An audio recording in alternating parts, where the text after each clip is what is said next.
Welcome to Drinks with Coach. Fuck what a nigga say and how a hoe feel. Less niggas, most grill, niggas broke still. Sold stream, sold dope, sold pills. Half the city thought a nigga had a whole deal. I'm from Finkel Avenue, nigga. Yo, what's going on? Welcome to Drinks with Coach, and I'm your host, Thomas L. Harris, aka Coach, and I am excited today because I have a very, very, very unique, in a great way, talented, knowledgeable, knowledge ain't even the word of what this guy got. And I love having conversations with my guy, Dayzon. What's going on, my baby? What's the deal? I'm excited for this conversation. You know what I'm saying? I always start out by giving people flowers, right? So I got to give you yours. You've been in the game a long time. And though we've never worked together per se, I've always respected your work. You know what I'm saying?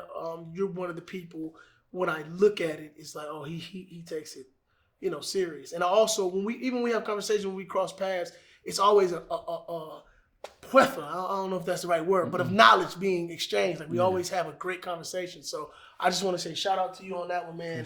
Appreciate it. Definitely, man, to you, man. Appreciate it. Let's get to it. So, who is Ro? If I had to label myself as something, I would say father first, and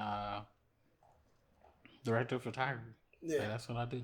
But getting ready to go into we gonna hold off on that. Mm-hmm. But getting ready to go into a different bag in 2025, and I'm excited to see. I can't wait to see that. That I can't wait to see. Yeah. Did you always kind of know, like you wanted to be into the arts, or is it just something that?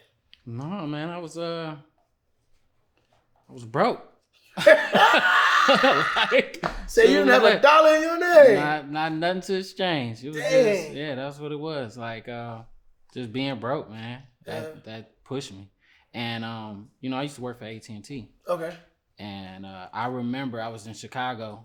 They hated me too, AT&T did? Yeah, they hated me. Because I've always been me. Like I've always been the type of person that if I don't believe in something, I ain't promoting it. Okay. So Uverse was just a terrible system, and they wanted me to promote it. I was like, nah, bro, I'm not. And they like, that's your job. No, it's not. I'm good. I'm here to install it, but I'm not about to promote this, man. So they hated me. So one day I got stuck on a pole. Okay. I was like about 30 feet in the air, and I got stuck because my ladder fell. Yeah. And I just remember sitting there like, I don't want to do this no more. Yeah. And I quit. Dang. And I went to Comcast, and Comcast was treating me better. Yeah. But 89 days in, AT&T said, no, you can't work for any competing companies. So I got fired. Oh. Yeah. Dang. So now you're really out on a limb. So now all the skills and everything that I have are now useless. Yeah. I was like, listen, let me see what this music and this camera stuff is about. How did you get into that? Like, who did you know? Like, how did that even spark in your mind to go from installing cable to now shooting videos? Like, where? Like, who? Like, was there somebody that you knew that did that, or was it just something like, man, I'm about to go do this? The first person that I knew that did it was a guy named Super Ray. Yep. Shout out Super Ray. Super Ray came over to the studio. It was me and this guy named M City. Me and him was doing music. Okay. And he came over to the studio, and he was coming in rushing like, hey, I need to do this. And he dropped his camera on the couch. And I was like, yo, what, you shoot? What you do with this? He was like, yeah, man, I'm shooting. I'm about to go shoot this video real quick, blah, blah, blah. And he just came in, boom. And I remember ever since then, I was intrigued. I was like, huh. Now, I played with cameras before. I had like little handy cameras, put 4 batteries in. I played with cameras before, but I had never seen a DSLR. Yeah. Like DSLR, for y'all that don't know, back then, that's what we shot on music videos. So 7Ds, Mark 3s. I don't even know if did Sony have DSLRs back then? Or was just Canon and... Not that I know of. Yeah, I know Canon and Nikon was the thing. Nikon, yeah. So, yeah. So them videos you saw, the Dope Boys, We Run This, Mob Life, that's all on the 7D. We shot that on the 7D. So DSLRs was the thing back then. Yep. So I was actually back then I was actually rapping and jitting. Okay. Damn, I didn't know that. Yes. Was a jitter? Yeah. Oh, shoot. I was not the best one. No. I was good. I was okay, but I was not the best one. But I was rapping and jitting, and I remember M City was a really, really good artist, and I had I did a song. Me and him had finally did a song together. We had known each other for a long time, but we finally did a song together because we had a big performance the next day at a high school. Okay. And it was for the Black Caucus. I don't know if you know the Black Caucus. I've heard of it. So it was a big performance and everything. Stretch Money was there, everything. And this was my first time really performing. And the night before, he was like, "Let's write a song, something fresh we can do tomorrow." And I'm all right, cool. And I'm on pen and pad, struggling, just like trying to get out. And this man just sitting there. He's like, chilling. So I'm struggling through my verse trying to get it done. And he gets up, all right, I'm ready. He go in there, spit the hottest thing. And I'm thinking maybe he knew this already. Right. No, he just wrote it, sitting there in his head. And just so put it together. We got to the performance the next day, and I'm hyped up, I'm ready to go. We get on stage. I do the first 8 bars. Forgot it. Just forgot it. Froze on stage. He comes behind me in my ear and tells me my lyrics. Because he done memorized mine too in a day. Right. So he tells me my lyrics and I'm trying to get it out. And we get to the hook on it. I realized at that moment, I was like, I'm not built for this. I'm not built for this. For me. I'm cool. I need to be behind the scenes. Yeah, I need to be behind the scenes. So after that, I started shooting his music videos. Yeah. And then I knew that, and I was like, yeah, this is where I'm supposed to be at. I like this. Now, you did grow up in Detroit, right? Mm-hmm. What part? Puritan and Myers. Oh, okay. West side. West side. Okay, okay. Yeah. So, you kind of went, and like you just said, you said, you know what, this ain't for me, I'm going to go behind the scenes. So you self-taught yourself, basically, how to become a videographer, basically. Yeah. I knew I was going to take it seriously when I decided to go to school. Mm-hmm. I went to Full Sail University. Oh, okay. Yeah. And when I went to school, I knew I was taking it seriously. I knew I was going to owe some people some money. So I was like, yeah, let me take this serious. Yeah. So what's that like, Full Sail? Because always, if people you guys don't know, Full Sail is one of the bigger schools for filmmaking, period, videography, DPing, directing, anything like that. Behind like USC and New York. Yeah. Big school on that. So that's dope. What was that like? It was cool. Like I remember it not feeling real because I was like, I got accepted and I was like, okay, cool. Like I'm doing this for real. And when the camera, they sent me a Sony FS100 and they sent me a MacBook. Ooh. I had never had a MacBook before, being Sony FS100, man. What was that camera look like? It was like a big, that boy. It was a big block, and they gave me the lenses and the little screen protectors and everything. And I just remember at that moment I was like, "Yo, I'm for real about this. Like I'm about to do this." Mm-hmm. And I never had a MacBook before. Mm-hmm. This is my first time having some expensive things. Yeah, for sure. So I'm just like, okay, I'm gonna get serious. And when M City found out I had got it, he was like, yo, like, let's do this. Like, we on this for real, And we just start shooting these music videos. It's crazy. So, like I told you when we were talking behind the scenes that, I went to school for acting. So I studied the traditional route, went on stage, studied acting for several years. I tried my hand in video in going to the film school at Wayne State, and it lasted 2 weeks. I was like, yeah, you know what? I'm gonna just stick to being an actor. I ain't ready for this. Man. I gotta edit for how long? I gotta shoot where? Yeah, I'm gonna be the actor. So mine lasted 2 weeks, and then later on it came back. But learning filmmaking is a lot. Oh, it is. I'm talking about a lot. I almost finished. I didn't finish only because I didn't know they was gonna make me take an English course, and I was like, "What does this got to do with anything?" But I'm dyslexic, okay. So I look at a page and literally the words just start floating around, and letters start turning into numbers, and it get crazy. Yeah. So the only way I can combat that is usually like when I have to read people's scripts, I'll turn it upside down, and that kind of stops it. And I can read the script upside down. Yeah. But me reading regular. So when they were asking me to do like in ChatGPT and all this stuff wasn't out yet. If that was out, you was good. Through. Oh man. But now Audible and all that, you would have been man. But now, back then I that was not available. So I just had to try to force myself to do English assignments and all this stuff. Man, I couldn't. Yeah. I couldn't do it. I was just like, yo, I'm out. But I'm gonna go back and finish one of Yeah. these days. I said the same thing. I didn't finish either. So me and you both. I didn't finish either. I was like, man, I want to act. What the hell do philosophy got to do with me acting? Man. But yeah, I'm gonna go finish, man. I'm gonna go finish, man. You know, so I got at least have that. You know what I'm saying? Yeah. Say I did it. What?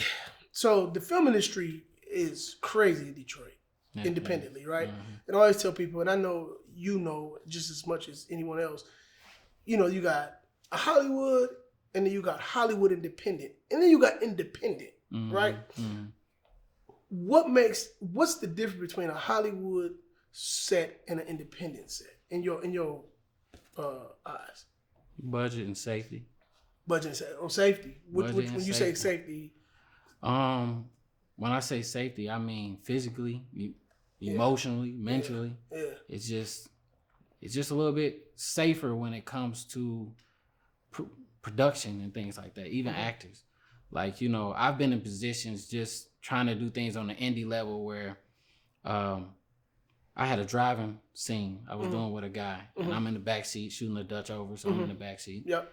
And he's driving the scene, really emotional scene. Okay. Dude blows right through a red light. Oh. And I'm talking about that car was coming right through the back of us. Whoa. And I was just like, yo, I cannot do this no more. Like, I can't do it like this. Yeah. So now when I do driving scenes, I put cars on trailers. Like, okay. I'm in the driver's seat of the, you know, of the yeah. pulling car. Yep. My focus puller's here. My director's in the back seat with the monitor. You know, Scripty's back there, and they're back there doing the scenes. And all the lights are on the car, and the camera's rigged up and everything like that. It's just a lot safer. Yeah. But to do it that way, budget. You know, so it costs more. And that's kind of what it got me into just like buying everything. Yeah. Like I own so much gear, it's nuts. Yeah. But, you know, I just got to a point of buying everything because I just wanted my projects to be safer. Yeah. You know. Yeah. I'm glad you said that. That's great. That's a great answer. Because what do you tell a guy who's coming in and he doesn't have that, and he still wants to make a movie? You know, what do you tell him? Well, I'm a big believer in time as well. Okay. I don't know if you guys ever seen the movie In Time. Yeah. But I actually have a tattoo of the movie. The one where they were tattooing people with the... No. It's the movie with Justin Timberlake. Yeah, where you had the little... When after you're 25, your time stops or whatever. Yeah. So, like, I'm huge on time. Mm-hmm. I tell people, if it's important to you, take more time. Mm-hmm. Gather more money, gather more resources, and then do the movie. Okay. I mean, there's no rush. Okay. You know, I know with the whole Tubi thing, you know, it's a lot of what I call it, movie envy going on. Okay, explain that one. I want to know what that is. What's movie? Well, movie envy is like I see Moolah Films making a bunch of really great films, and I want to make one too. Oh, okay. It's movie envy. Oh, okay. You know, and I get it. It's like I feel that sometimes too. I sit at home. I be at home. Sometimes I don't work 6 months. Yeah. I'll be chilling at the crib. Yeah. And I'll be on social media and I'm like, oh, Moolah doing another movie. Oh, Dayzon doing another movie. Oh, Dennis doing another movie. Where's my movie? Yeah. You know, and I'm like, I'm about to go write something. Yeah. I don't write. Let me go sit down. You know what I'm saying? But I'm more realistic when it comes to that. Yeah. So I've learned to, when I got into this, I was like, you know what? I'm going to take 7 years and I'm going to just go be a part of other people's projects. So like a lot of people don't know, I did audio for 211. Yeah, I know. We remember that. Yeah. So a lot of people don't know that, you know. That's where the relationship started, actually. When we first all, you know, met was that 211 experience. That's when I met Darius Scott and I met all them. Yep. And that's when I honestly learned, I didn't learn that till later, honestly. But I learned on you guys' set, dedication. Yeah. Like true dedication. Yeah. I remember on the 23rd hour, Murder was yelling to the top of his lungs like, we gonna finish this. Yeah. We got enough unfinished stuff. Yeah. We gonna finish this. Yeah. And that next day I didn't come back. Yeah. Cause I couldn't do it. 23 hours? Yeah. I was like, I can't do it. Yo, how's y'all doing this?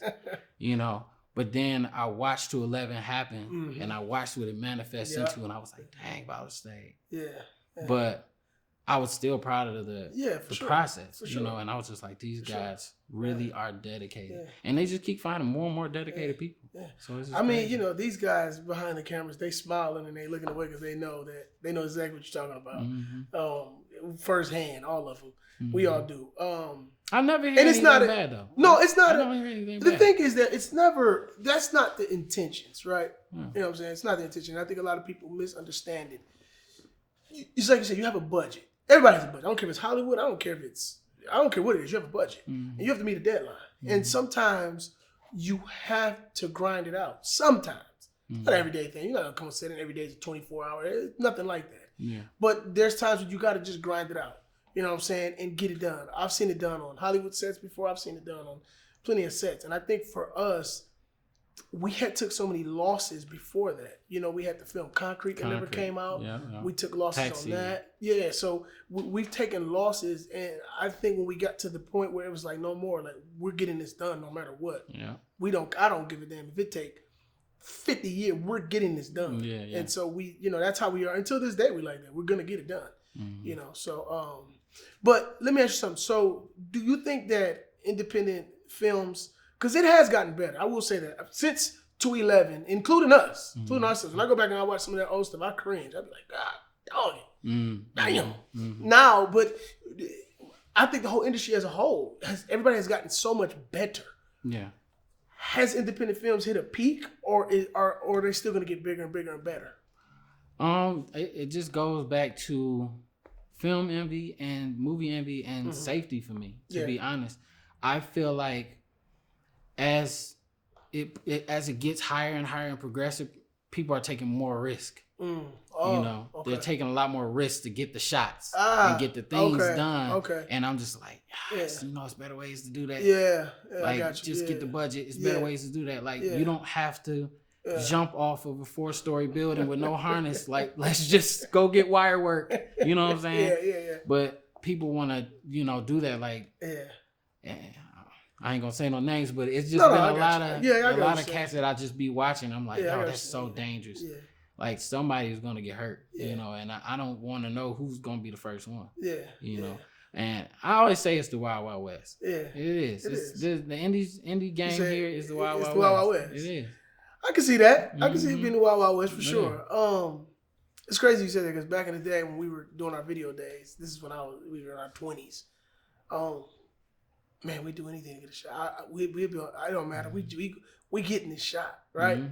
And I think as you get older, right, you get more mature and you get more experience. You begin to understand that we got to do it a different way. And I think a lot of that just comes with experience and maturity, to be honest. Because when you're young, it's like the saying goes, you're young and dumb. You think you're invincible. You think nothing's going to happen. You can do it. So I know I always try to, you know, tell people all the time, like, it's going to come with experience and maturity.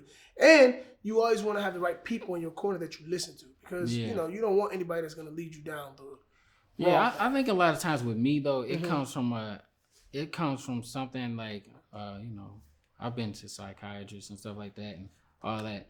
And she told me that it might be what's called transphobia. Okay. And what that is it's the constant thought and fear of death.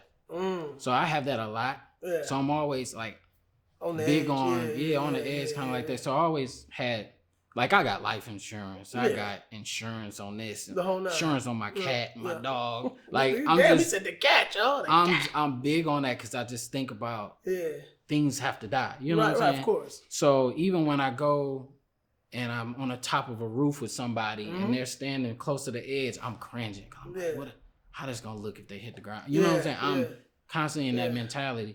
So safety in film has always been huge. Something big for you. You know, but one of the people I can say that has shown me that it can be done different ways is Dylan Sides. Okay. When we did Revenge of the Mask, like, I would watch the wire work and just the crazy stuff that we would do, and it was just so safe.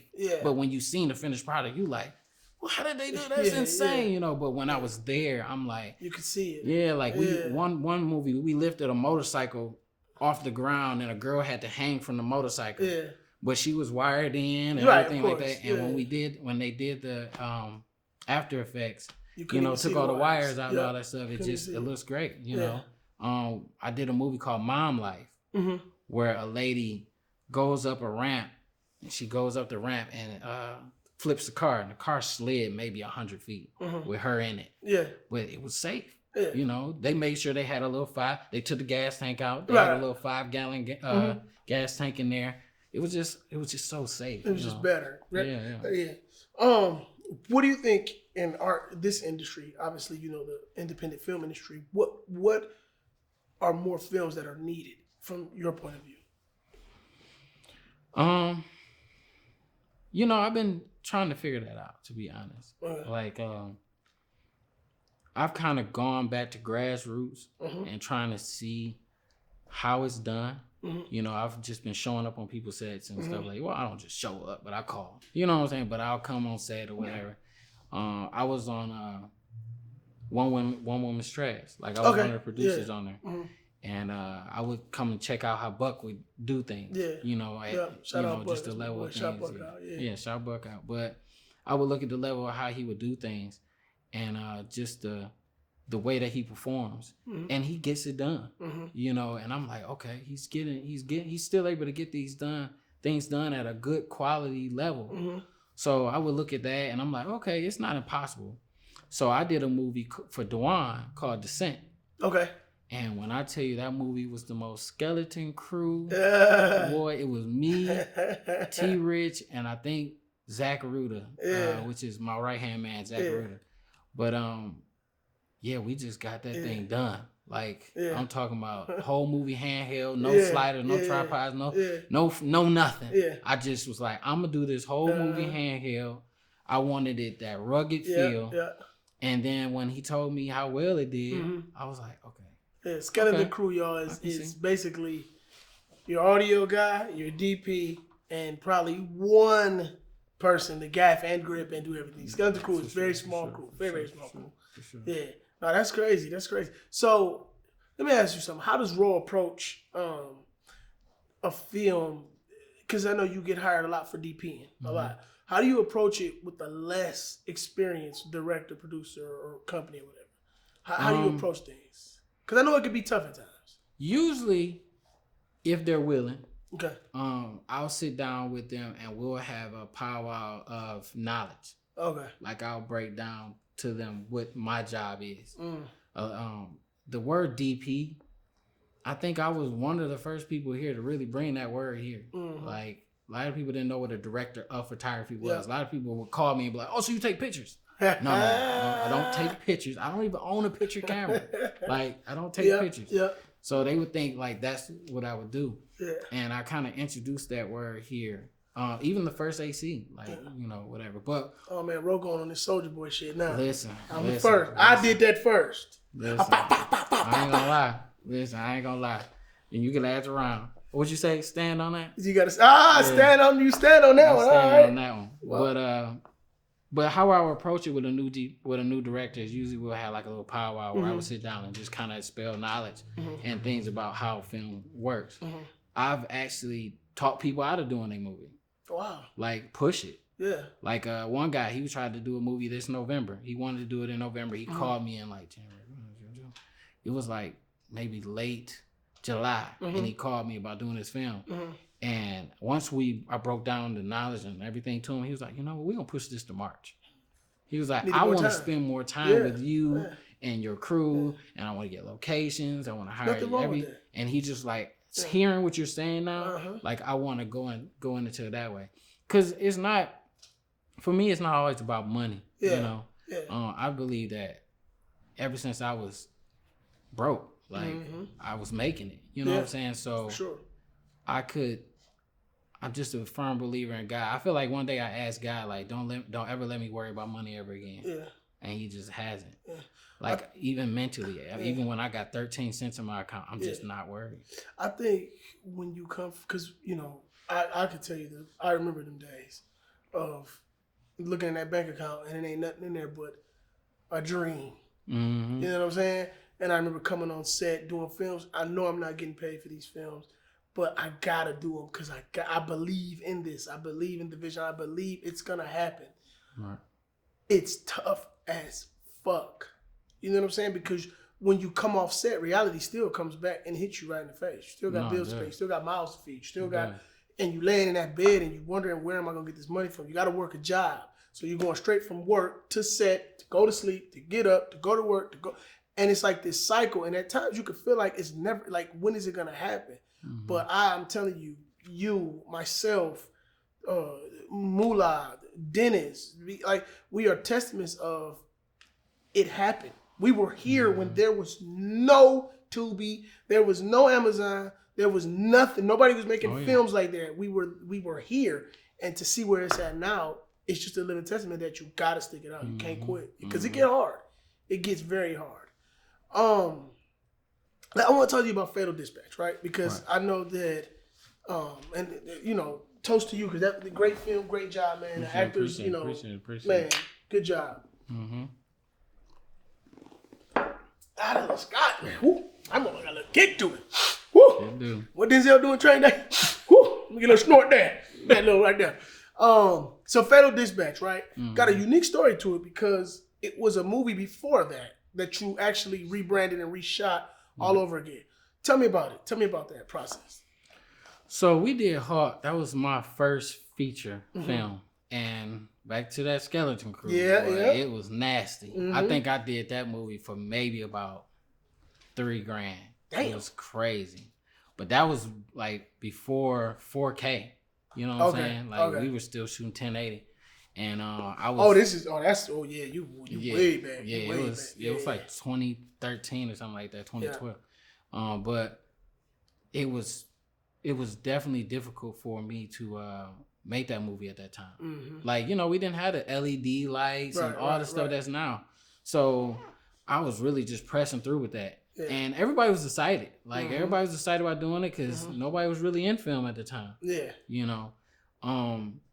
But as the years progressed, everybody just kept coming to me like, man, that Hawk, man, that was a good movie, man, but that audio was terrible. Oh, man, I could barely see, it's so dark and all this. And I'm just like, okay, we're going to redo this movie. Yeah. We're going to redo this movie. And so you came back and redid it. Yeah, we came back and redid it as Fatal Dispatch. Mm-hmm. And, Jazar Richards, she's the one that directed that. Shout out Jazar. Yeah. And y'all don't know Jazar. She funny as hell, too. That's my dog. Yeah.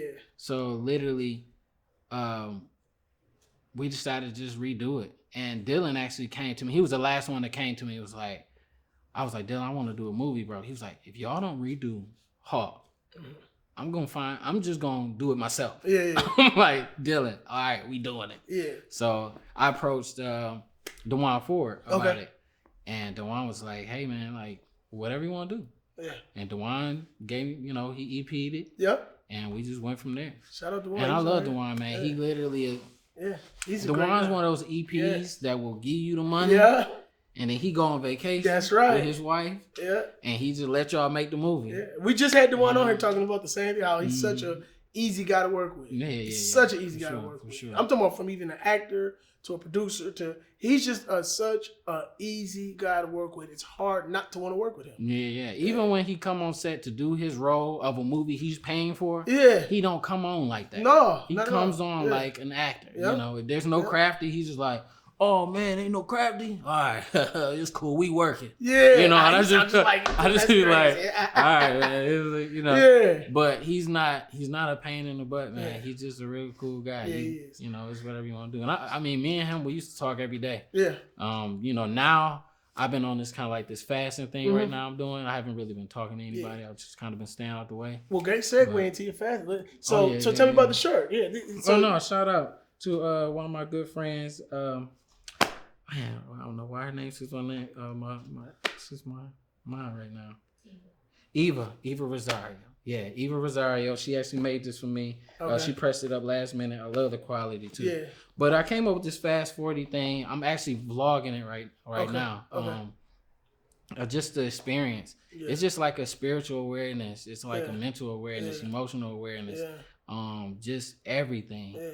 And just kind of taking a break from the industry. I told DeJuan, I said, he called me and said, like, I ain't been there to call you, bro. I said, yeah, I turned my phone off. Like, my phone's been off. I haven't been on social media, anything like that. And I talked to him, and I was like, bro, y'all gonna see me at the register at Walmart in a minute. He said, because I feel like I'm really about to be done with this film job. Like, just this journey. Yeah. I'm just like, bro, maybe I just want to go get a regular job and chill. Like, you know, I think I feel like I've done what I wanted to do. I think it's important that people will do that, though. I think it's important, especially us as filmmakers and actors, and because it's such a stressful place to be in. This is a very, very stressful industry, and I think it's definitely something that people need to do is that spiritual or mental or whatever it is, but I definitely think you need that time to reset. Yeah. You know, reset time. So that's dope. No, that's dope. I think I do a version of this kind of every year around this time. Yeah. You know, because my mom passed around this time. And sorry to hear that. Yeah, it's been like every year. This has always been like a different thing for me. But this year, I think I finally kind of put a name to it. Yep. Kind of put a thing to it. You know, where I can label it as something instead of me just breaking down getting to a space. I'm like, okay, I'm gonna do a fast and I'm gonna take 40 days and really just kind of reset and one more time on it too so they can see it. So fast 40. Yep. Fast 40. Dope. I need one when you make them. So make sure you get me one large. All right, sure, make sure you get me one. Sure. I know we talked about we had talked I'm actually getting ready to turn 42, so that's congrats. Welcome to the club. Yeah. Oh, did I just say that on camera? Oh my god. All right.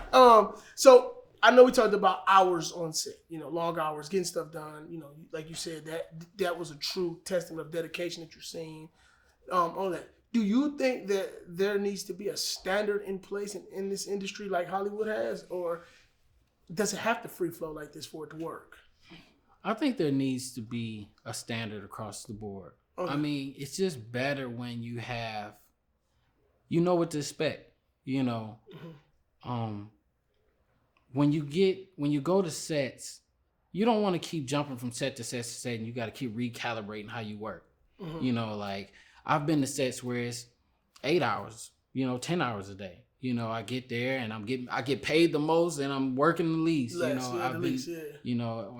I've been on sets where I'm getting paid little to nothing and I'm working 16 hours. And it's an insanity almost. I'll be like, this is crazy. Like I don't want to be here 16 hours for 11 days straight. Like what is we doing? And then being there. And there's no crafty. There's no, the lunch is late. Wardrobe is not together. So these actors is pissed off. They pissy, It's just a lot going on. And you just like, hey, bro, like we gotta get a standard going. So I know I heard you say crafty. Just so the audience knows, explain to them what crafty is. Someone may not know. Crafty is the most important thing on a movie set. Yes, it is. Crafty and food services is the most important thing on a food set. It's more important than getting paid. I'm not even gonna lie. Like a lot of times, I heard. Now this is, I don't know if y'all know this about me. I hear a lot of things. So I'm gonna tell you like this. I've heard y'all eat real good over here. Now who what? Now who said that? I heard y'all eat. Damn it, who said that? I heard y'all eat good. I heard them lunch. I heard sometimes that food be crazy. Now I hear it be erratic sometimes. Sometimes you just get thrown on the back of the pickup and you gotta eat. We from around that way now. Sometimes we got to, we got to get on that food. Sometimes we got to get out and live. So, So it's like. Now we do take pride in the food for sure. Because, it's like you said, that's something that goes a long way. It do. You know what I'm saying? Somebody says, hey man, I want hibachi. And it's a small crew. Man, come on, go get them. I said, what is it? You know what I'm saying? It go a long way because now that person feels, and I'm just saying hibachi, just saying it, but that makes that person now feel like they're being heard. You know what I'm saying? It makes them feel like they mean something more now because, you heard them and you got what they wanted or whatever. Listen, there's no reason why I should be getting lunch and it's the little pinwheel sandwiches from. Oh no, not the pinwheels. This is happening. Come on, man. Why are we eating pinwheel sandwiches? Not the Meals on Wheels, man. Come on, man. I literally, the last movie I did, I had to have my girl. I had to shout out to Virgie. I had to have her bring me lunch every day out of my pocket. Dang.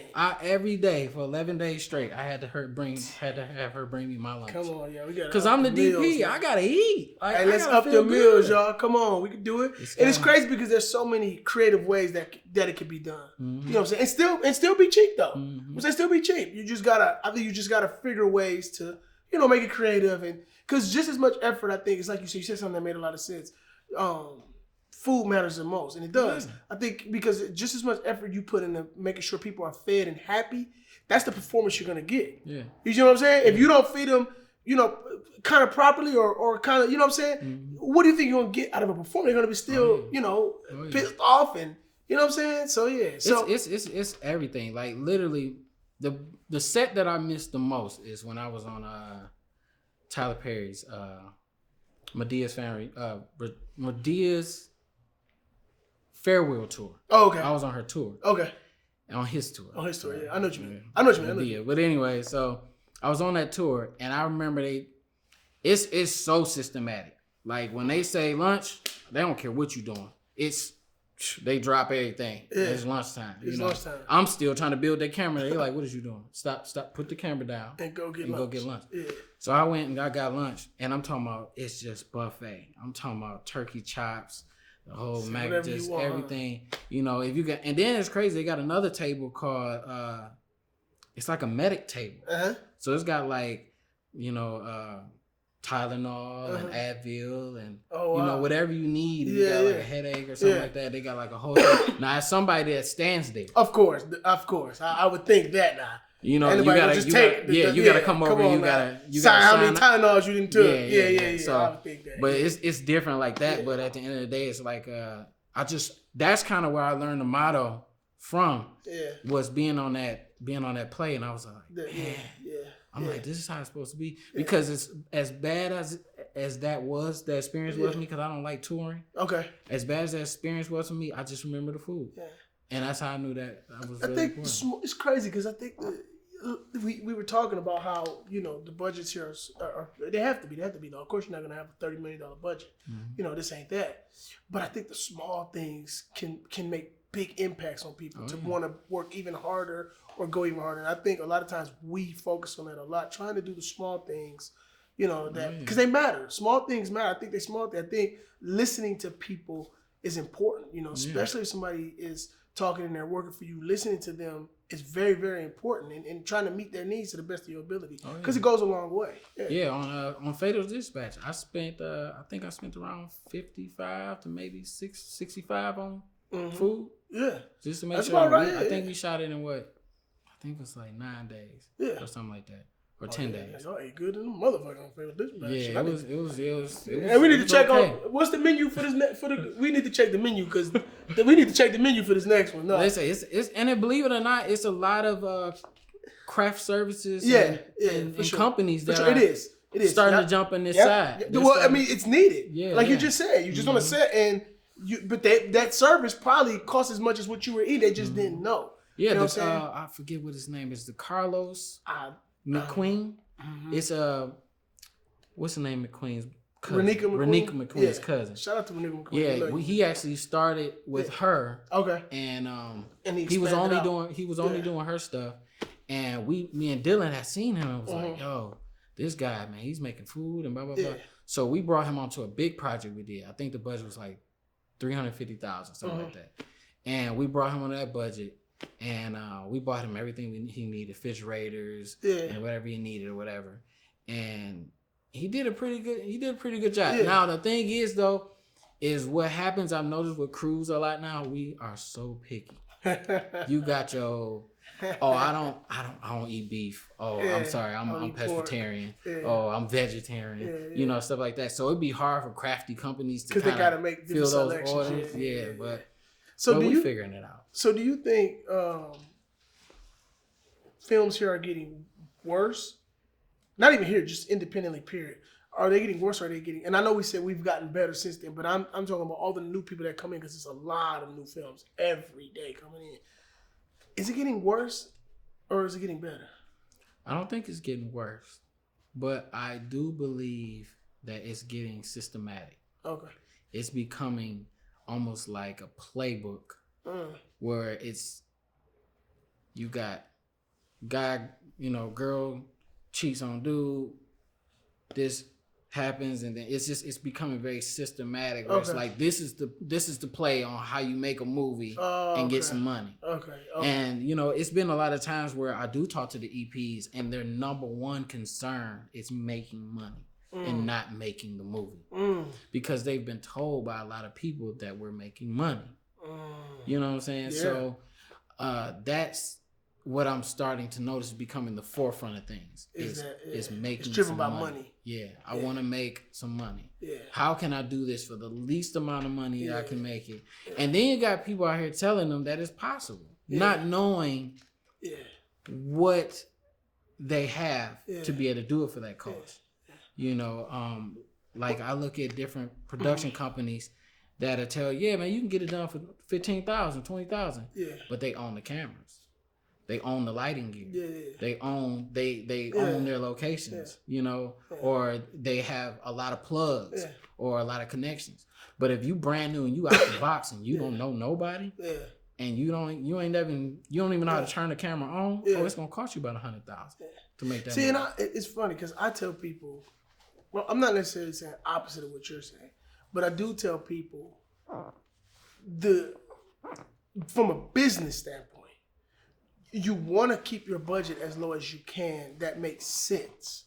You understand what I'm saying? Mm-hmm. You keep your budget as low as you can. That makes sense to make a good quality film, because in business you still want to make a return, right? Mm-hmm. If your budget is too high, your chances of making a return on that movie is going to be lower and lower. The more you go up, the higher you go, the lower your chances is of making money on that film, especially in the independent realm. Especially in independent films, because it's this thing of people think that it's a get rich quick scheme. Mm-hmm. It's not that.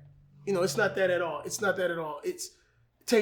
Consistency is the thing about this. You got to keep making good films after good film after good film.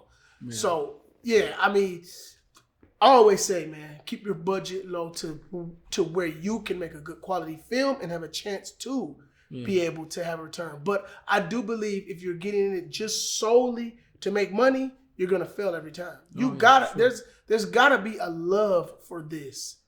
You know what I'm saying? I know I'm talking business on that side, but I love this. You know what I'm saying? I truly love this craft and this art. I would do this for free. You know what I'm saying? That's me though. But on the business side, because you do gotta learn business when you get in this. You gotta understand it is a business. Yeah. And that's something that for me came later on in my career. Learning the business side. I think a lot of people are looking at this like rappers start looking at SoundCloud. That's when crazy. SoundCloud was a thing. Yeah, I remember that. Like rappers was looking at SoundCloud and they like, oh, I can drop a song and make some money and get some streams. Cool. Yeah. I'm gonna go ahead. I'm gonna start rapping and I'm gonna. Or like YouTube. Same YouTube. When YouTube start paying. Yeah. They looking at Tubi like that now. Yeah. You know, it's getting to a point where you're like, okay, I could drop a movie and make some money. Yeah. Like, no, there's actually some things that go behind this. It's a lot of things that go into making a successful film. You know, I do a lot of studying, and I feel like T does a lot of studying too, because when I look at the level of how the Moolah Film Instagram page is, and how you guys do like these behind the scenes videos, and then like I remember Birthday Behavior was the most impressive marketing I've seen. I think it was called. The Wheel. We did two. We did a like couple. We did the Wheel. I can't think of the name of it. The Love thing. The Love. Wheel of Love, where they ask you questions. Casey and A-Red was host. Yep. We did a couple other things. Yeah. So it was like that type of stuff was impressive to me. I was like, that's how you market a film. Yeah. You know, and a lot of times, I don't think people do that here. You know, they want to use the Facebook. That one guy.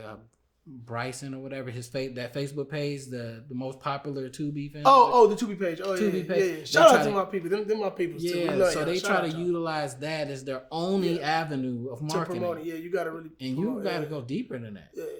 If you're not known, you have no name. Oh, you gotta do some marketing. Come on, bro. You gotta do some marketing. You gotta take. Yeah. If you got 20, let's say you got 40,000 to make a movie, you probably gonna take 20 of that on marketing. Yeah. To be honest. If you're gonna make a $20,000 film, it's tough. You know, and it's, to your point, it takes a lot to make a successful movie. Yeah, it's not just shooting it and getting it done. It's not just putting names in it. It's not. It takes a lot. You know what I'm saying? That movie got to be edited good. It just takes a lot. Yeah. So I'm sorry, I didn't mean to cut you off. Yeah, I believe it don't take I used to think it took names to make a movie big. But, you know, I learned that through like watching a certain process. I always revert back to the rap game. You know, I look at it like a director is like a DJ. Yeah. And then like you got your artist, which is like your lead actor. You know, prime example, like y'all in Murder. You know what I'm saying? Murder was kind of like y'all rapper. You know, and he, even though I heard his story, I got you. His story about how 211 was actually for his rap album. That's crazy. So I didn't know that. It was to promote his album. Yeah. He's rapping. So that, but it's like that. It's like you pick your lead and you say, okay, we're gonna put this behind you. It's kind of like what I did with Birth of the Savage. You know, which is art. Yeah. I kind of I was like, okay, well, we're gonna make you the lead of this. You know, and I shot that film. The whole movie, I wanted it to focus solely on her story, and everybody else was just players in the background. But I wanted to focus solely on her character, so people can relate and kind of understand what that character was. And that's something I think a lot of time that lacks here is character development. Well, it's funny you said that. Now, I'm not going to say character development when it comes to the directors. No, I know what you're saying. I'm going to say character development when it comes to the DP. Yeah. Storytelling, cinematic storytelling. Cinematic storytelling. Yeah, I know exactly what you're talking about. Like, I'm big on making sure the camera is playing on the same emotions as the scene. I had to learn that when I first started directing. Birth of Behavior was my first directing. And as a director, I didn't know nothing. But I began to learn over the years. Cinematic storytelling is I heard you do that on Mina set. Yeah. Mina and Rose. When we did that zoom in on the guy. Yep. And I think we zoomed in, and then he picked up the phone. And then as the situation found out it wasn't as serious as we thought it was, we pulled back out. Yeah. And it's just simple stuff like that. Yeah. Like if you're zooming in, and it tells something. What are you telling us when you're zooming in? Versus zooming out, right? If I'm zooming out, I might want the character to zoom out so he can feel lonely, so we can feel wider space, so it can be wider and he feels. I might want to zoom in so that it can compress everything and it feels tighter and it feels more focused solely on him and not as. So I had to learn that over the years, and as a director, I think that's your job to learn. Like, why does a 50 make this feel like this versus an 85 or a 35? Yeah. Or 18. Like every lens tells something different. And you need to know that as a director. You don't need to know how to pick the camera up and shoot it yourself. You don't need to know that. But you do need to know how to you and your DP work together and talk about it. Yeah. You know what I'm saying? That's why I think a DP is very important. Super important. You know what I'm saying? Yeah, why 12mm in the movie Joker made him look more insane than he was. Exactly. You know what I'm saying? Being right up in his face with a 12mm. It's so much, because then you get into the colors, and it's just so much that goes on to making a successful film. That's why I say we could be here all day, me and you talk, because that's just what we do. So, my last question: do you believe? Because it's going, you know, it's a thing where the pay for the actors. Do you believe that actors here in this industry deserve to pay more, or is it something that, you know, they need to do on their end to deserve to get paid more? What are your thoughts? I forgot who told me this, but he was basically, it made sense to me. Is that, are you selling tickets? I think that's important. Like, are you putting in enough work and pushing enough of yourself where I can say, if I give him $20,000 to be in this movie, that $20,000 gonna mean something. Am I gonna give you $20,000 and you showing up late to set? Am I giving you $20,000 and you don't know your lines? Are you really taking this seriously?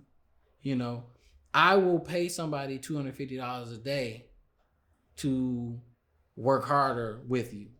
Because I'll just be like, okay, well, I'm not paying them a lot. I'll work harder with you and say, okay, well, look, this is how I want the scene.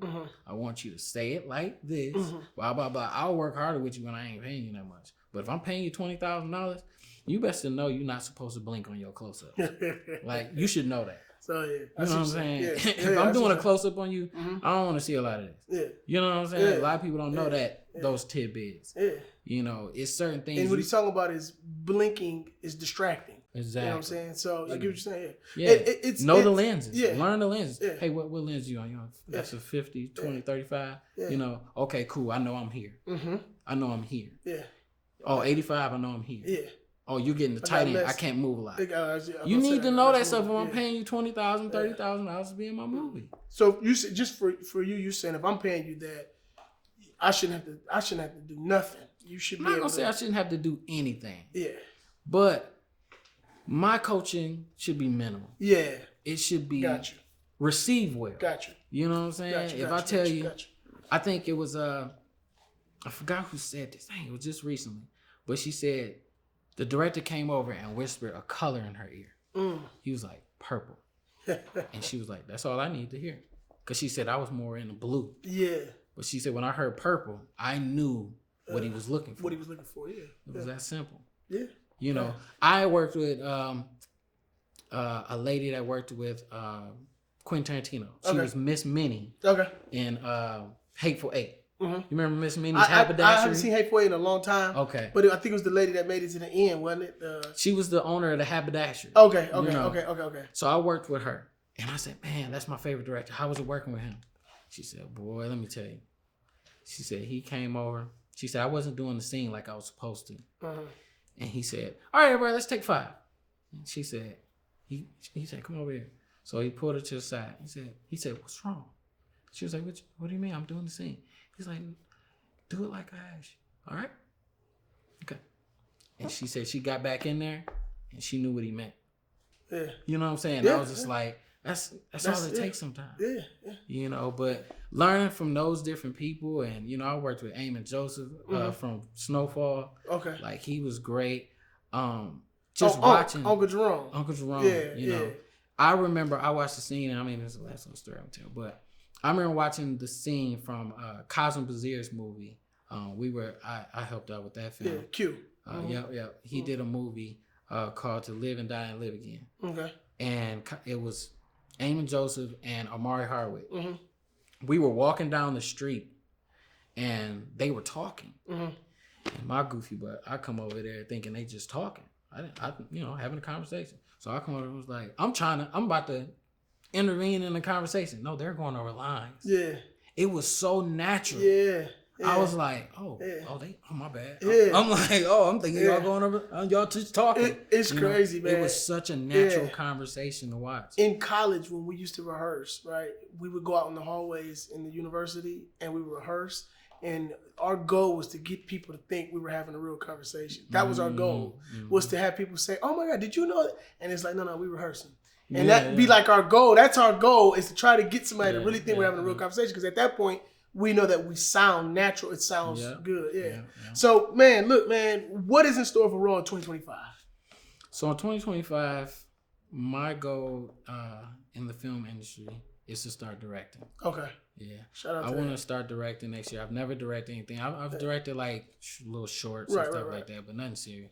But I want to start directing next year. I've never really directed anything. That's going to be dope. Yeah. You know, if you need anything, bro, just hit me up, man. Whatever you need. Oh, yeah. I'm definitely about to do my rounds first. Yeah. I'm big on gaining knowledge first before you jump out here. Yeah, for sure. So I definitely want to just start coming on people's sets, seeing people directing styles, you know, and seeing what I can take from everybody. You know, just take a little bit from everybody. You're more than welcome over here, bro. You know how we get down. So y'all know what time it is, man. We about to play Stand On It with my boy Ro. And I ain't got to say much more because he going to tell what it is and he going to stand on that. That's what he do. You heard?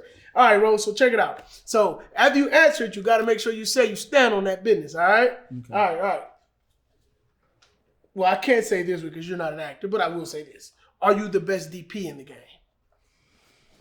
I would say in Michigan, yeah. I feel like I am. Yeah, I ain't gonna lie. I stand on that. All right, then shit. Do you think you have the biggest impact or influence amongst DPs? I feel like I could. Mm-hmm. I just feel like I haven't had a chance to really have conversations with a lot of people. Okay. You know, I've called people and told them how I feel about them. Yeah. But other than that, I haven't had a lot of conversations. Okay. And I stand on that. All right, cool. Can Ro be fucked with? Yeah, to be honest, yeah. I feel like people, if you're willing to come and learn with me, I mean, I got a guy right now. I don't know if you know CJ Moore. I'm not familiar. Oh, I love CJ.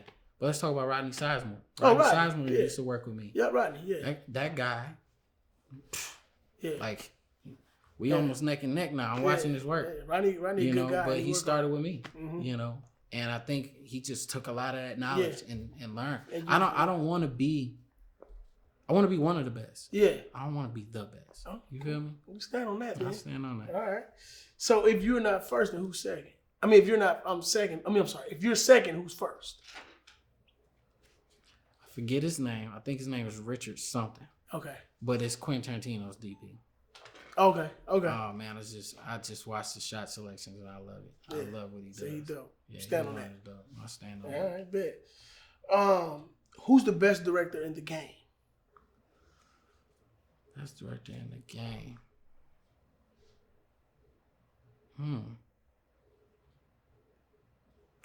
Best director in the game. So I would love to say Quentin, but I don't feel like that. Who is somebody that really just got me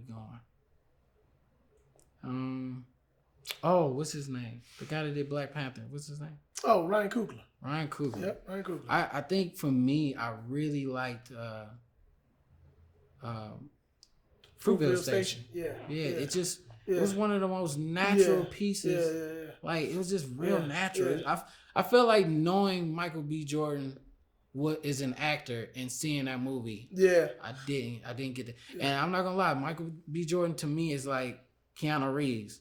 Okay. Like they really not that good. Yeah.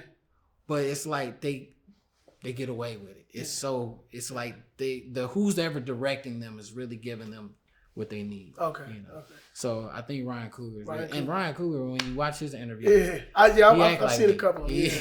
He's just real good guy. Yeah. Shout out Ryan Coogler. You stand on that one. I'm saying on that. All right. Before it's all said and done, Ro got to do what with who?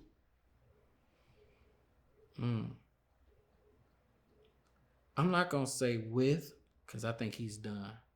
But I definitely want him to come out on one of my sets and show love. Is Robert Zemeckis.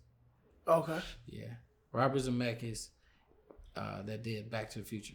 Okay. Oh, the director? Yeah. Okay. Yeah. Okay. I'm not too familiar with him, but I'm familiar with Back to the Future for sure. Yeah. But I just really liked. I love Back to the Future. Yeah. Like, I think you and me both, everybody. It's one of those pieces that's perfectly flawed. It's one of those pieces that's just perfectly flawed. McFly. Yeah. There was no scenes in that movie that didn't mean something. Yeah, for sure. No fluff. Just everything meant. Every scene meant something. Yeah. You can almost break down a scene and come up with a different hypothesis of why that happened. Yeah. And I just think a lot of times, and I own so much of that. Paraphernalia it's crazy. It's nuts. It's bananas. You stand on that one. Yeah, I stand on that. Well, check it out, y'all. I appreciate y'all coming. I keep saying coming. Well, you know what? I'm sorry. I appreciate y'all tuning in. That's the word. There it is. Hey, I appreciate y'all tuning in with Drinks with Coach. I am your host, Thomas L. Harris, a.k.a. Coach. And I hope y'all love this interview as much as I did because I enjoyed it. Shout out to my boy, to my host. About to call you my host. Shout out to my brother, the guest, Dayzon, man. Great conversation, man. Hey, check us out next time, man. Drinks with Coach. We out of here. Peace.